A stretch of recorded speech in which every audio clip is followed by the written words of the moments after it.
Praise the Lord. பாகமும் 31:8. கர்த்தர் தாமே உனக்கு முன்பாக போகிறவர், அவர் உன்னோடே இருப்பார். அவர் உன்னை விட்டு விலகுவதும் இல்லை, உன்னை கைவிடுவதும் இல்லை. நீ பயப்படவும் கலங்கவும் வேண்டாம் என்றான். அந்த வசனங்கள கரங்களை வைத்து ஜெபிக்கலாம். ஸ்தோத்திரிக்கிறோம் பிதாவே, இந்த வார்த்தைகளுக்காக, நன்மையின் வார்த்தைகளுக்காக நன்றி செலுத்துகிறோம். ஆண்டவரே, நீர் எங்களோடு இந்த வார்த்தையின் மூலமாய் பேசுங்க. இந்த வார்த்தையின் சத்தியத்தின் ஆழ ஆசீர்வாதங்களை எங்கள் ஒவ்வொருவருக்கும் நீர் கொடுக்கும்படியாய் ஜெபிக்கிறோம். உங்க நன்மைக்குள்ள ஒப்பு கொடுக்கிறோம். ஆசீர்வதிங்க இயேசுவின் நாமத்தில் பிதாவே, ஆமென்.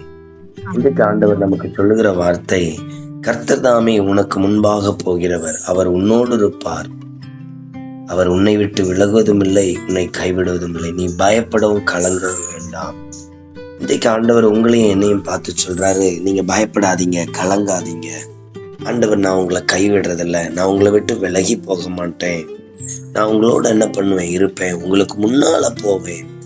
இது எதை குறிக்குது அப்படின்னா, ஒரு மனிதனுக்கு நான் உனக்கு முன்பாக போகிறவர் அப்படின்னா என்ன அர்த்தம் தெரியுமா? நீ சில வேலைகள்ல நினைப்ப, நாளைக்கு என்ன நடக்க போகுது, நாளைக்கு இந்த நெருக்கத்தை எப்படி சமாளிக்க போறேன், இன்னைக்கே என் சரீரம் இவ்வளவு பலகீனம் ஆயிடுச்சு, நாளைக்கு எப்படி நிக்க போறேன், இப்படி நாளைய தினத்தை குறித்து. ஆனா நல்ல கவனிங்க, உங்களுக்கு முன்பாக அவர் போகிறாராம்.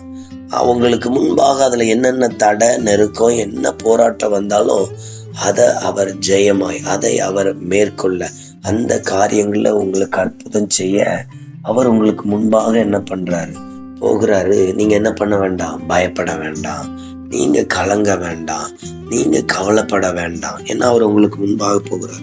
ரெண்டாவது சொல்றாரு, நான் உன்னோடு இருக்கிறேன்ப்பா, அவர் உன்னோடு இருக்கிறார். இந்த வார்த்தையை நல்லா கவனிக்கணும். சில நெருக்கங்களும் போராட்டங்களும் சூழ்நிலைகள் ஆப்போசிட் ஆகும்பொழுது கர்த்தர் கூட இல்லை. நம்ம கூட வியாதி இருக்குது, நம்ம கூட போராட்டம் இருக்குது, பண நெருக்கம் இருக்குது. நன்றாய் கவனித்துக் கொள்ளுங்க, இவைகளுக்கு மத்தியிலும் கர்த்தர் உங்களோடு இருக்கிறார். ராஜா, நம்முடைய வீட்டில் தேவன் உங்களோடு என்ன பண்றாரு, இருக்கிறார். மூணாவது காரியம், நான் விலகிறதே இல்லை. ஏசப்பாவுக்கு ஒரு காரியத்துல அவர் செய்யற, அவர் நம்மளை விட்டு என்ன பண்றது, எப்பவுமே விலகிறது இல்லை. நம்ம கூட எப்போதும் அவர் என்ன பண்ணுவாரு, இருப்பாரு. ஆனா நமக்கு தான் நிறைய வேலைகள் என்ன இருக்காது, நம்பிக்கை இருக்காது. ஏசு கூட இருக்கிறாரா, ஏசு கூட இருந்ததா அற்புதம் செய்வாரா, நமக்கு நன்மையானது தருவாரா? ஆனா வசனம் சொல்லுது, நான் கூட தான் இருக்கிறேன்.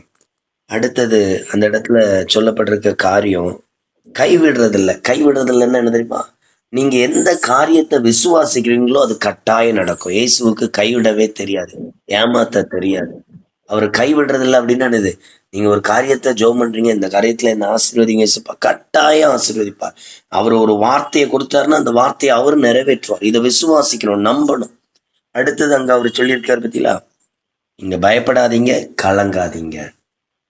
அப்போ நமக்கு அற்புதங்களையும் அடையாளங்களையும் ஆசீர்வாதத்தையும் செய்யறதுக்கு அவர் ஆயத்தமா இருக்கிறார். இன்னைக்கு ஒருவேளை நீங்க பயந்து போயிருக்கிறீங்களா, ஒருவேளை கலக்கத்தோடு இருக்கிறீங்களா, அந்த கலக்கத்துக்கு என்ன பண்ணாதீங்க, இடம் கொடுக்காதீங்க. ஆண்டவர் இன்னைக்கு உங்களுக்கு ஒரு பெரிய அற்புதத்தை என்ன பண்ண போறாரு, செய்ய போறாரு. அதனாலதான் இன்னைக்கு சொல்றேன், நான் உங்க கூட இருக்கிறேன், நான் உங்க கை விடுறது இல்ல, நான் உனக்கு முன்னால போறேன், நீ பயப்படாத, கலங்காத.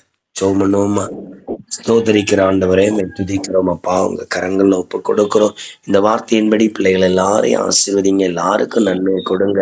உங்க இரத்தத்தை தெளிக்கிறோம். அப்பாவுடைய கிருபை இரக்கங்கள் வெளிப்படும்படி, கிருபையின் இரக்கங்களினால் நிரப்பும்படியாய் ஜெபிக்கிறோம். இந்த வேளையில வந்திருக்கிற பிள்ளைகளை ஆசீர்வதிங்க. சமாதான சந்தோஷம் பழுகி பெருகட்டும். ஆண்டவருடைய கரங்கள் வெளிப்படட்டும். இயேசுவின் நாமத்தில் பிதாவே, ஆமென், ஆமென்.